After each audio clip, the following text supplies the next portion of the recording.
আমার আলোচনায় আমি ঢুকতে চাই।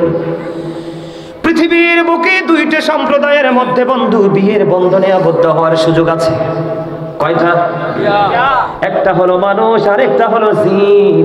মানুষের সাথে মানুষের বিয়ে হয়, জিনের সাথে জিনের বিয়ে হয়, কিন্তু কোন মানুষের সাথে বন্ধু জিনের বিয়ে হারাম। এটা বৈধ নয়। কেন কেন বৈধ নয়? কারণ হলো মানুষ হলো আশরাফুল মাখলুকাত। আল্লাহ মানুষকে সবচেয়ে সুন্দর করে বানাইছে। জোরে জোরে কন্যা সুবহানাল্লাহ।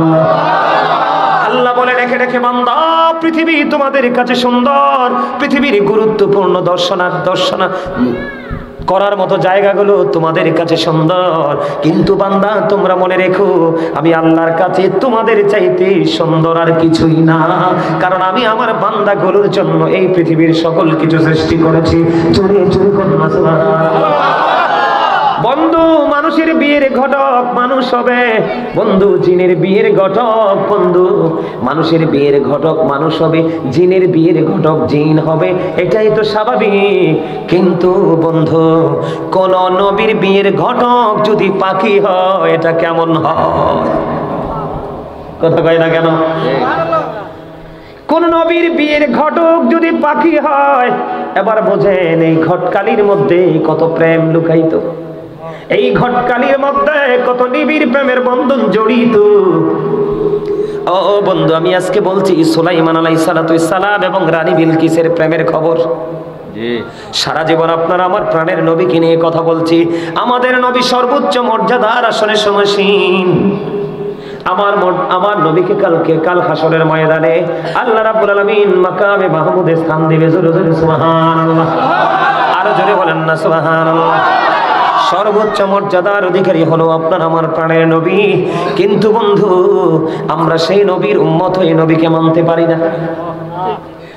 সেই শ্রেষ্ঠ নবীর উম্মত, যেই নবীর সুপারিশে আমরা জান্নাতের স্বপ্ন দেখি, আল্লাহ পর্যন্ত যাওয়ার স্বপ্ন দেখি, আমরা সেই নবীকে মুখেই বলে ভালোবাসি, কিন্তু সেই নবীর পরিপূর্ণ আদর্শকে আমরা ধারণ লালন করতে পারি না।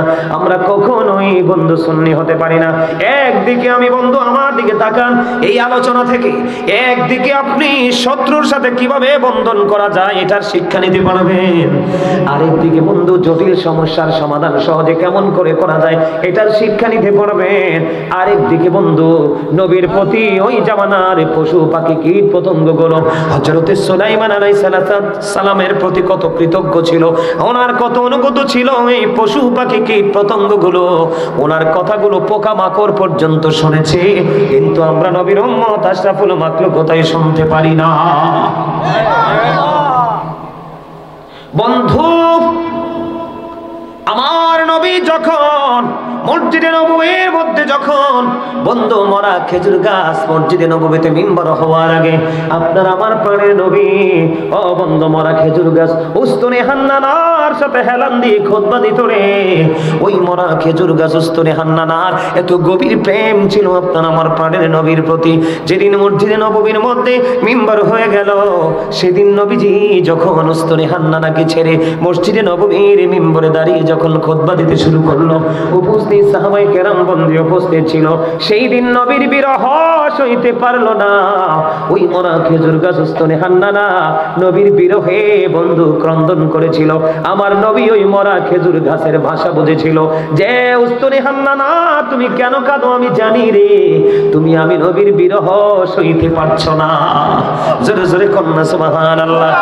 ঠিক উস্তুনে হান্নানা মরা খেজুর গাছ আপনার আমার প্রাণের নবীকে যেমন করে ভালোবাসতো বন্ধু, আমার হযরত সুলাইমান আলাইহিস সালাম এমন একজন নবী ছিল রে, তিনি তৎকালীন সময়ে মানুষ জিন পরী দত্ত দানব পশু পাখি কীট পতঙ্গ এবং বাতাস পর্যন্ত ওনার কথা মতো চলতো। জোরে জোরে সুবহানাল্লাহ। পৃথিবীর বুকে এমন ইতিহাস কোথাও নাই, কোন গাড়ি তেল ছাড়া মোবিল ছাড়া ড্রাইভার ছাড়া চলে রে।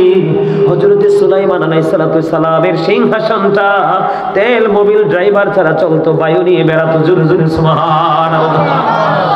আমি আপনাদেরকে বলি বন্ধু, আবারও বলছি, হযরত সুলাইমান আলাইহিস সালাম গন্তব্যের উদ্দেশ্যে রওনা হলেন তোনার এই কুদরতি সিংহাসন নিয়ে, যেটা তেল লাগে না, যেটা কোনো মোবিল লাগে না, যেটা কোনো ড্রাইভার লাগে না, চলতেছে আল্লাহর নবীর সিংহাসন দেখে আপনাদের মতো এমন একজন মানুষ জোরে বলে ফেলল সুবহানাল্লাহ। আল্লাহর নবী নবীর সিংহাসন বিরামহীন ভাবে সামনের দিকে চলে যায়। এই দৃশ্য দেখতেছিল যখন একটা লোক সুবহানাল্লাহ বলে ফেললো, আল্লাহর নবীর সিংহাসনটার সামনের দিকে যায় না, সাথে সাথে এটা নিচের দিকে নামতে শুরু করলো। ওই বন্ধু সুবহানাল্লাহ বলনেওয়ালা যুবক সে মনে মনে চিন্তা করলো, আমি কি বেয়াদবি করে ফেললাম, আমি কোনো অন্যায় করেছি কিনা। আল্লাহর নবীর সিংহাসনটা বিরামহীন ভাবে সামনের দিকে যেতেছিল, কিন্তু এখন কেন থেমে গেল, নিচের দিকে নামতে শুরু করলো। এবার বন্ধু দৌড়ে দৌড়ে এই দৃশ্য দেখে লোকটা দৌড়ে চলে যাইতে লাগলেন। উনি ওনার গন্তব্যের দিকে ওই আল্লাহর নবীর দৃষ্টি থেকে তিনি বাইরে চলে যেতে লাগলেন। আল্লাহর নবীর সিংহাসন ছেড়ে আল্লাহর নবী সুলাইমান আলাইহিস সালাম ওই লোকটাকে বলল, তুমি কি বলেছিলে বলো। কই আমার মনে নাই। সুবহানাল্লাহ বলেন না। তুমি যখন মদিনা পর্যন্ত চলে আসবে, ও আমার সাধারণ বান্দারে, সরল মনা বান্দারে, তোমরা মনে রাখবা, তোমরা মদিনায় চলে আসা মানি আমি আল্লাহর কাছে চলে আসা। সুবহানাল্লাহ মজা হইছে না? আর জোরে কর না সুবহানাল্লাহ। আর জোরে। আল্লাহ ডাক দিয়া কয়, হাবিব এখানে হবে না। আমার জিকির করার জন্য আমার যে বান্দাগুলো আমার দিকে হাত পরিমাণ এগিয়ে আসে, হাবিব আপনি জানিয়ে দেন আমি আমার এই বান্দার দিকে 2 হাত পরিমাণ এগিয়ে আসি। আপনি আল্লাহরে কত আপন করে পাইতে চান, আল্লাহ তার আগে আপনার আপন হয়ে যায়। আজকে একটা মজার ওয়াজ নিয়েছি, ওয়াজটা ভিতরে ঢুকতাম। এই কারণে আমি আপনাকে উপর থেকে একবারে ইমাম সাহেব পর্যন্ত নিয়ে আইছি। এটা বোঝার সহজ রাস্তা না? কোরআন এবং হাদিস থেকে বুঝাইলাম, বুঝেন নাই আপনারা? তাহলে হক্কানি আলেমকে ভালোবাসলে নবীর ভালোবাসা হয়ে যায়। হক্কানি আলেমের সামনে মজলিসে বসলে নবীর মজলিসে বসা হয়ে যায়। এটা কার কথা? সুবহানাল্লাহ বলেন না। তাইলে আপনারা সাধারণ মানুষের কোনো লস আছে না আলেমকে ভালোবাসলে? আলেমদেরকে পেট ভরাইয়া খাওয়াই দিলে প্রেম না, একটা পাঞ্জাবি কিনে দিলেই প্রেম না। প্রেম হইলো ওইটা, আমার হুজুর যা বলে আমি তাই মানবো, আমার হুজুর যেটা বলে না আমি সেটা করব, এটার নাম হলো প্রকৃত প্রেম। নাইলে মদিনা পর্যন্ত যেতে পারবেন। আর মদিনার যদি আপনি খবর না পান, তাহলে আপনি আল্লাহর খবর কোনোদিনও পাবেন না। ওই মরার পরে চলে যেতে হবে জাহান্নামে। বন্ধুরে আমার প্রেমের খবর আমি আপনাদেরকে শোনাই, আমার আলোচনায় আমি ঢুকতে চাই। পৃথিবীর বুকে 2টা সম্প্রদায়ের মধ্যে বন্ধু বিয়ের বন্ধনে আবদ্ধ হওয়ার সুযোগ আছে। কয়টা? একটা হলো মানুষ আর একটা হলো জিন। মানুষের সাথে মানুষের বিয়ে হয়, জিনের সাথে জিনের বিয়ে হয়, কিন্তু কোন মানুষের সাথে বন্ধু জিনের বিয়ে হারাম। এটা বৈধ নয়। কেন কেন বৈধ নয়? কারণ হলো মানুষ হলো আশরাফুল মাখলুকাত। আল্লাহ মানুষকে সবচেয়ে সুন্দর করে বানাইছে। জোরে জোরে কন্যা সুবহানাল্লাহ। আল্লাহ বলে, রেখে রেখে বান্দা পৃথিবী তোমাদের কাছে সুন্দর, পৃথিবীর গুরুত্বপূর্ণ দর্শন করার মতো জায়গাগুলো তোমাদের কাছে সুন্দর, কিন্তু বান্দা তোমরা মনে রেখো আমি আল্লাহর কাছে তোমাদের চাইতে সুন্দর আর কিছুই না। কারণ আমি আমার বান্দাগুলোর জন্য এই পৃথিবীর সকল কিছু সৃষ্টি করেছি। জোরে জোরে কন্যা সুবহানাল্লাহ। বন্ধু মানুষের বিয়ের ঘটক মানুষ হবে, বন্ধু জিনের বিয়ের ঘটক বন্ধু মানুষের বিয়ের ঘটক মানুষ হবে, জিনের বিয়ের ঘটক জিন হবে, এটাই তো স্বাভাবিক। কিন্তু বন্ধু কোন নবীর বিয়ের ঘটক যদি পাখি হয় এটা কেমন হয়? কথা কয় না কেন? কোন নবীর বিয়ের ঘটক যদি পাখি হয়, এবার বোঝেন এই ঘটকালির মধ্যে কত প্রেম লুকায়িত, এই ঘটকালির মধ্যে কত নিবিড় প্রেমের বন্ধন জড়িত। ও বন্ধু আমি আজকে বলছি সুলাইমান আলাইহিস সালাম এবং রানী বিলকিসের প্রেমের খবর। সারা জীবন আপনারা আমার প্রাণের নবীকে নিয়ে কথা বলছি। আমাদের নবী সর্বোচ্চ মর্যাদার আসনে সমাসীন। আমার নবীকে কাল হাসরের ময়দানে আল্লাহ রাব্বুল আলামিন মাকামে মাহমুদে স্থান দিবে। জোরে জোরে সুবহানাল্লাহ। আর জোরে বলেন না সুবহানাল্লাহ। সর্বোচ্চ মর্যাদার অধিকারী হলো আপনার আমার প্রাণের নবী, কিন্তু বন্ধু আমরা সেই নবীর উম্মত হয়ে নবীকে মানতে পারি না। সেই শ্রেষ্ঠ নবীর উম্মত, যেই নবীর সুপারিশে আমরা জান্নাতের স্বপ্ন দেখি, আল্লাহ পর্যন্ত যাওয়ার স্বপ্ন দেখি, আমরা সেই নবীকে মুখেই বলে ভালোবাসি, কিন্তু সেই সেই নবীর পরিপূর্ণ আদর্শকে আমরা ধারণ লালন করতে পারি না, আমরা কখনোই বন্ধু সুন্নি হতে পারি না। একদিকে আমি বন্ধু আমার দিকে তাকান, এই আলোচনা থেকে একদিকে আপনি শত্রুর সাথে কিভাবে বন্ধন করা যায় এটার শিক্ষা নিতে পারবেন, আরেকদিকে বন্ধু জটিল সমস্যার সমাধান সহজে কেমন করে করা যায় এটার শিক্ষা নিতে পারবেন।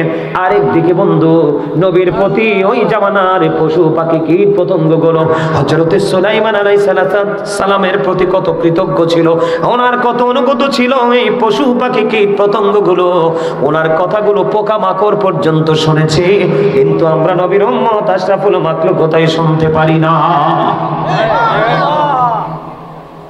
বন্ধু আমার নবী যখন মসজিদে নববীর মধ্যে যখন বন্ধু মরা খেজুর গাছ মসজিদে নববীতে মিম্বার হওয়ার আগে আপনার আমার প্রাণের নবী ও বন্ধু মরা খেজুর গাছ উস্তুনে হান্নানার সাথে হেলান দিয়ে খুতবা দিত রে। ওই মরা খেজুর গাছ উস্তুনে হান্নানার এত গভীর প্রেম ছিল আপনার আমার প্রাণের নবীর প্রতি। যেদিন মসজিদে নববীর মধ্যে মিম্বার হয়ে গেল সেদিন নবীজি যখন উস্তুনে হান্নানাকে ছেড়ে মসজিদে নববীর মিম্বরে দাঁড়িয়ে যখন খুতবা দিতে শুরু করলো, উপস্থিত সাহাবায়ে কেরাম বন্ধু উপস্থিত ছিল। সেই দিন নবীর বিরহ সইতে পারলো না, ওই মরা খেজুর গাছ উস্তুনে হান্নানা নবীর বিরহে বন্ধু ক্রন্দন করেছিল। আমার নবী ওই মরা খেজুর গাছের ভাষা বুঝেছিল যে উস্তুনে হান্নানা তুমি কেন কাঁদো আমি জানি রে, তুমি আমি নবীর বিরহ সইতে পারছো না। জোরে জোরে কন্যা সুবহানাল্লাহ। ঠিক উস্তুনে হান্নানা মরা খেজুর গাছ আপনার আমার প্রাণের নবীকে যেমন করে ভালোবাসতো বন্ধু, আমার হযরত সুলাইমান আলাইহিস সালাম এমন একজন নবী ছিল রে, তিনি তৎকালীন সময়ে মানুষ জিন পরী দত্ত দানব পশু পাখি কীট পতঙ্গ এবং বাতাস পর্যন্ত ওনার কথা মতো চলতো। জোরে জোরে সুবহানাল্লাহ।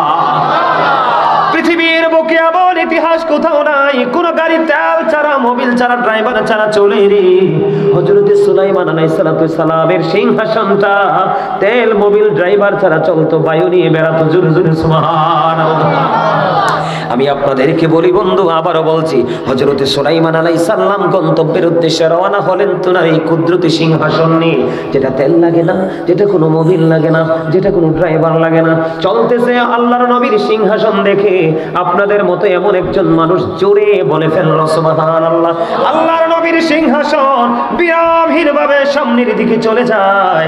এই দৃশ্য দেখতেছিল যখন একটা লোক সুবহানাল্লাহ বলে ফেললো, আল্লাহর নবীর সিংহাসনটার সামনের দিকে যায় না, সাথে সাথে এটা নিচের দিকে নামতে শুরু করলো। ওই বন্ধু সুবহানাল্লাহ বলনেওয়ালা যুবক সে মনে মনে চিন্তা করলো, আমি কি বেয়াদবি করে ফেললাম, আমি কোনো অন্যায় করেছি কিনা।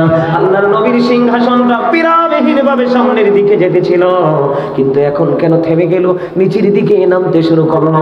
এবার বন্ধু দৌড়ে দৌড়ে এই দৃশ্য দেখে লোকটা দৌড়ে চলে যাইতে লাগলেন। উনি ওনার গন্তব্যের দিকে ওই আল্লাহর নবীর দৃষ্টি থেকে তিনি বাইরে চলে যেতে লাগলেন।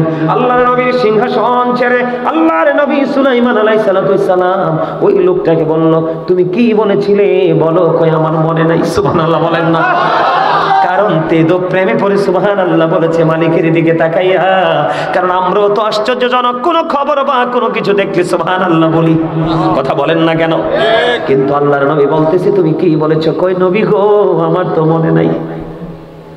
সুবহানাল্লাহ কয় না কি? চাচা আপনারা কোনে ফুলান্ডি কইলে কোক না কইলে নাই, আমি আপনারা বেশি ভালোবাসি।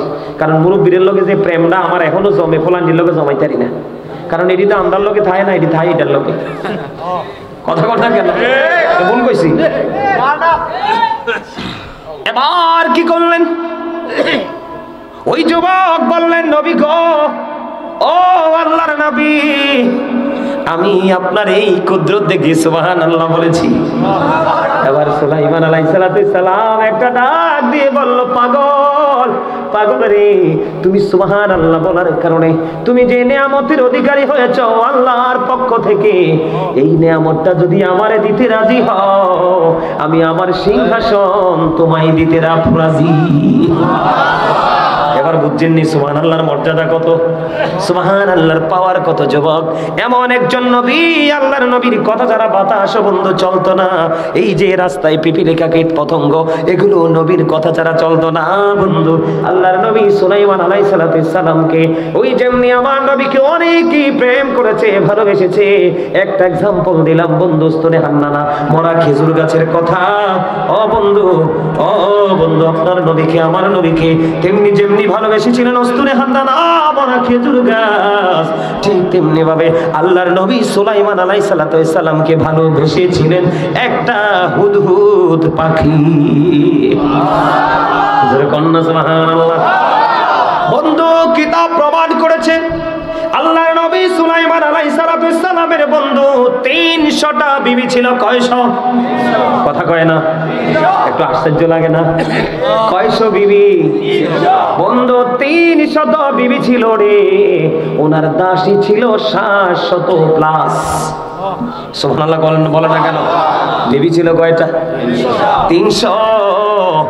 এর মধ্যে একটা বিবি ছিল সবচেয়ে বেশি ইন্টেলিজেন্ট, সবচেয়ে বেশি ক্লেভার, যার নাম ছিল সাবা নগরীতে বসবাস করত রানী বিলকিস। সুবহানাল্লাহ বলেন না? আর জোরে বলেন না সুবহানাল্লাহ।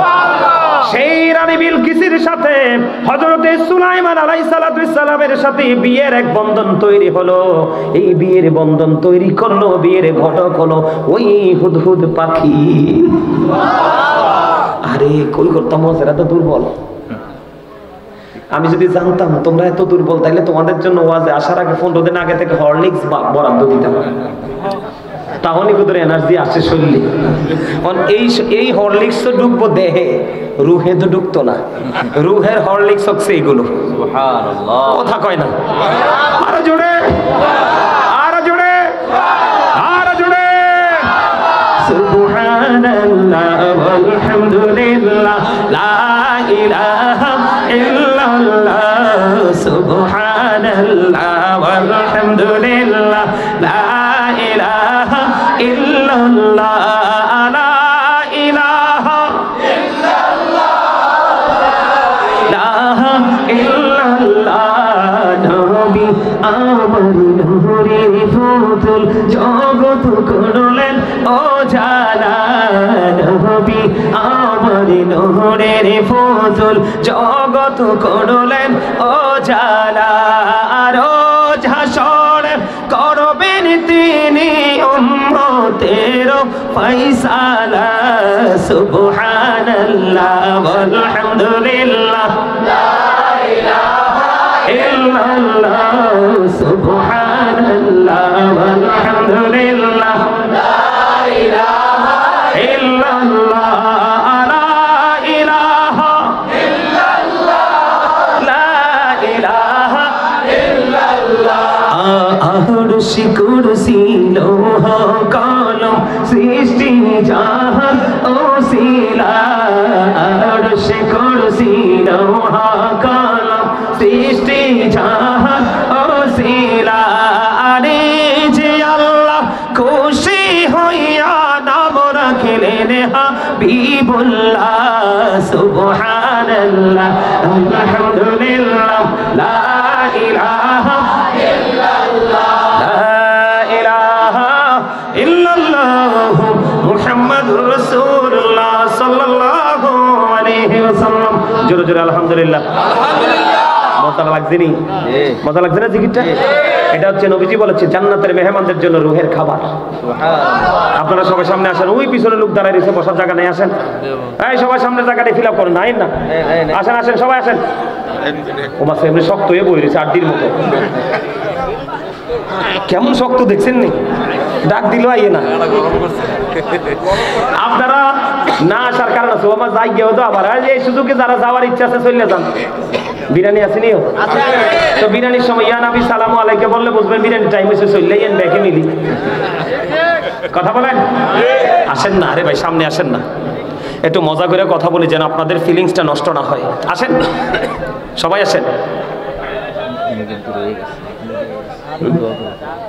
ঠিক আছে, ওকে, আসেন আসেন, আপনারা সবাই আসেন। আমার রাজ্য ব্যাক হয়ে গেছে। ঠিক না? অনেকটা ঠিক আছে, 1.5 ঘন্টা হয়ে গেছে আজকে বসি। আমার ওয়াজ শেষ করুন ছাড়া কিন্তু মাইক ছাড়তাম না, রাজি আছেন? এই ওয়াজ শুনলে অনেক কিছু শিখতে পারবা। যুবক ভাইদেরকে বলছে অনেক কিছু শিখতে পারবা তোমরা, সবাইকে মন দিয়ে শুনতে হবে। হ্যাঁ বন্ধুরে, আবার বলতেছিলাম আমি, হযরতে সুলাইমান আলাইহিস সালামকে ভালোবাসতেন হুদহুদ পাখি, অতীব দুর্বল এবং ছোট্ট রে। এই হুদহুদ পাখি বন্ধু, এই হুদহুদ পাখির মাথায় কিন্তু মুকুট আছে, আপনারা চিনেন কিনা জানি না। বর্তমানে আমরা বাংলাদেশে যে পাখিটাকে কাঠ টুকরা পাখি হিসাবে চিনি, দেখবেন ওই পাখির মাথার মধ্যে যে মুকুট রে, ওই যুগের পর যুগ এই হুদহুদ পাখির বংশধর যারা পৃথিবীতে আসবে সবগুলো পাখির মাথায় বন্ধু মুকুট থাকবে। কারণ এই সুলাইমান আলাইহিস সালাম ওই হুদহুদ পাখির মাথায় নিজে হাতে মুকুট পরিয়ে দিয়েছিলেন। সুবহানাল্লাহ। আমার এই যে বন্ধু সাবা নগরীতে, জেরুজালেম সাবা নগরীতে ছিলেন রানী বিলকিস, আর জেরুজালেমে ছিলেন হযরত সুলাইমান আলাইহিস সালাম। ইয়েমেনে এটা অবস্থিত বন্ধু, পাশাপাশি রাজ্য ছিল। রানী বিলকিস অত্যন্ত সুন্দরী, বিচক্ষণ, ইন্টেলিজেন্ট ছিল। আল্লাহর নবী সুলাইমান আলাইহিস সালাম জানতেন না ওই রানী বিলকিস এবং তার রাজ্যের লোকগুলো সূর্য পূজা করে, যা চাওয়ার সূর্যের কাছে চায়, সেজদা দেওয়ার সূর্যকে সেজদা দেয়। বন্ধু ওই রানী বিলকিসের সব কিছুকে অবসান করিয়ে আল্লাহর নবী সুলাইমান আলাইহিস সালামের সাথে বিয়ের একটা বন্ধন তৈরি করে দিলেন আল্লাহর পক্ষ থেকে। হুদহুদ পাখি চুনে চোয়ে কন্যা, সুবহানাল্লাহ। আমার একটা পাগল আছে, আজকে কয়দিন ধরে আমার পাগল করে ফেলতেছে, কই বিয়ের ঘটক পাখি ওয়াজটা করবেন। ঠিক আছে, পাগলটা আমার লগে আছে, পাগলটার জন্য আজকে ওয়াজটা করি, আশা করি আপনারা মজা পাবেন। বন্ধুরে আমার দিকে তাকান, মন দিয়ে শোনেন, ব্রেইনে ঢোকান, অনেক বড় শিক্ষণীয়। বাংলা বই থেকে কালেকশন না, এটা ইতিহাস দেখে বন্ধু কালেকশন নয়, এটা সূরা নামলের ঘটনা, কোরআন থেকে প্রমাণিত। সুবহানাল্লাহ বলেন না? সূরা নামলের ঘটনা যুবক, এটা তোমাদের জন্য বড় একটা শিক্ষা রে বন্ধু। বন্ধুরে আমার, সুলাইমান আলাইহিস সালাম এমন একজন একটা জায়গা অবস্থান করলেন। এখন আল্লাহর নবী সুলাইমান আলাইহিস সালামের পানির প্রয়োজন, কিন্তু আল্লাহর নবী জানতে পারে না পানিটা কোথায় আছে, পানি কোথায় পাবো, চাহিদা কেমন করে মিটাবো, পূরণ করবো। বন্ধু পানি কোথায় আছে যায় না। এই হুদহুদ পাখি আল্লাহর নবীকে পানির সন্ধান দিত। সুবহানাল্লাহ। বন্ধুরে আমার, প্রতিদিন তিনি আবারও বলছি, মানুষ, জিন, পৌড়ি, দৈত্য, দানব, পোকা মাকড়, কীট পতঙ্গ সবকিছুর হাজিরা তিনি ডাকতেন। একদিন তিনি বন্ধু হাজিরা ডাকলেন, সব উপস্থিত, কিন্তু এই ছোট্ট হুদহুদ পাখিটা উপস্থিত নাই। এবার হযরত সুলাইমান আলাইহিস সালাম বললেন, এই হুদহুদ কোথায় গেল, খুঁজে বের করো। অনেক খোঁজাখুঁজির পরে ওই হুদহুদ পাখিটাকে খুঁজে পাওয়া যায় না। অনেক খোঁজাখুঁজির পরে আল্লাহর নবী একটা সময় বললেন, সে আসার পরে যদি উপযুক্ত প্রমাণ দিতে না পারে তাকে তাহলে পানিশমেন্ট দিতে হবে, এমনকি তার জীবন পর্যন্ত কেড়ে নেওয়া হতে পারে। বন্ধুরে আমার, খুঁজতে খুঁজতে খুঁজতে খুঁজতে খুঁজতে খুঁজতে হুদহুদ পাখি আবার চলে আসলো। চলে আসার পরে যখন তাকে আল্লাহর নবী প্রশ্ন করলেন, এবার হুদহুদ পাখি ডাক দিয়ে বলে, নবী গো, ও নবী, আপনার কদমে আমার জান উৎসর্গ করতে চাই নবী গো। নবী, আমি এমনি এমনি যাইনি গো, আমি আজকে আপনার জন্য একটা গুরুত্বপূর্ণ তথ্য নিয়ে এসেছি। কয় তথ্যটা কি? বলো বলো বলো, তথ্যটা কি? কয় তথ্যটা হলো, আমার জাতি একটা পাখি এসেছিল সাবা নগরী থেকে, আমি ওই সাবা নগরীতে আমি তার সাথে বেড়াইতে গিয়েছিলাম। আমি যখন বেড়াইতে গিয়েছিলাম, বেড়াইতে যাওয়ার পরে দেখলাম ওই সাবা নগরীতে একটা রানী আছে, তার নাম হলো বিলকিস। ওই রানী এত সুন্দরী, এত বুদ্ধিমান, এত ইন্টেলিজেন্ট, ওই সাবা নগরীতে ধন রত্ন সোনা গয়না মণিমুক্তার কোনো অভাব নাই। এত সুন্দর ওই রানী বিলকিসের প্রাসাদ, যেটা দেখলে চক্ষু শীতল হয়ে যায় গো নবী। ও নবী, ওখানে আমি গিয়েছিলাম বেড়াইতে। ওখানে বেড়াতে গিয়ে দেখলাম ওই দেশের মানুষগুলো আপনার স্রষ্টা আল্লাহর সাথে তারা নাফরমানি করছে। নাউজুবিল্লাহ বলেন না। এবার আল্লাহর নবী একটু আশ্চর্য হয়ে ওই হুদহুদ পাখির বক্তব্যটা শুনতে শুরু করলেন। বলো বলো বলো, ওখানকার মানুষগুলো কি করছে? নবী নবী গো, ওই সাবা নগরীর মানুষগুলো এবং রানী বিলকিস তারা যা চায় সূর্যের কাছে যায়, উপাসনা করে সূর্যের সেজদা দিলে দেয় সূর্যের কাছে। এখন আপনি নবী থাকার পরে আপনাকে কি করতে হবে? আমি চিন্তা করলাম আপনাকে আমাকে তত্ত্বটা দেওয়া জরুরি, কারণ আপনার আমার স্রষ্টা তো আপনার আমার রব আল্লাহ, কিন্তু সূর্য তো আমার আল্লাহর সৃষ্টি, তারা সূর্য পূজা করে। এবার কি করলেন? এই যখন উপযুক্ত তথ্য পেলেন, আল্লাহর নবী সুলাইমান আলাইহিস সালাম এবার বললেন, এই বক্তব্য দিয়েছো তুমি, যাও। ওনাকে বিদায়, পাখিকে বিদায় করে দিলেন। এবার সমস্ত জিন জাতিকে ডাকলেন, সবাইকে ডাকলেন, মিটিং করলেন। জিনদেরকে যখন বললেন যা যা সাবা নগরীতে চলে যাও, সাবা নগরী পর্যবেক্ষণ করে আসো। জিনেরা চলে গেল বন্ধু সাবা নগরী পর্যবেক্ষণ করার জন্য। কি করার জন্য? সাবা নগরী পর্যবেক্ষণ করার জন্য বন্ধু চলে গেল। জিনেরা পর্যবেক্ষণ করে এসে বললেন, আল্লাহর নবী, নবী গো, ওই যে ছোট্ট হুদহুদ পাখি যা বলেছে হুবহু মিলে গেছে। ওই রাজ্যের মানুষগুলো তো এমনই। এবার কি করলেন আল্লাহর নবী হযরতে সুলাইমান আলাইহিস সালাম? কি করলেন? তিনি একখানা চিঠি লিখলেন, যে চিঠির মধ্যে বন্ধু মেশক আম্বরের সুগন্ধ। কারণ এটা যেমন তেমন মানুষের লেখা না, এর আল্লাহর মনোনীত একজন নবীর লেখা। পাখিটা অতীব ছোট বন্ধু। এই রানীর প্রাসাদের মধ্যে তালা মারা হয়, একটা দুইটা তিনটা। এটার মধ্যে ঢোকা সবার পক্ষে সহজ নয়। এবার আল্লাহর নবী সুলাইমান আলাইহিস সালাম তিনি কি করলেন? ছোট্ট একখানা চিঠি লিখলেন। আল্লাহর কোরআন সূরা নামলের মধ্যে এসেছে বন্ধু, চিঠিটার মধ্যে একেবারে অল্প পরিমাণ লেখা ছিল। এবার কি করলেন আল্লাহর নবী? হুদহুদ পাখি বললেন, তুমি এই চিঠি নিয়ে চলে যাও ওই সাবা নগরীতে। বন্ধু আপনারা বলি, জেরুজালেম থেকে সাবা নগরীতে যাইতে কমপক্ষে সময় লাগে 3 মাসেরও বেশি। কত? কমপক্ষে সময় লাগে 3 মাসেরও বেশি বন্ধু, যেতে সময় লাগে। এবার কি করলেন দেখেন নাকি প্রেম, কি শিক্ষা আমরা কি অর্জন করতে চাচ্ছি, আমি আপনাদেরকে কি বুঝাইতে চাই বন্ধু। এবার আল্লাহর নবীর চিঠিখানা লিখলেন, লিখে বলেন পাখিকে, হুদহুদ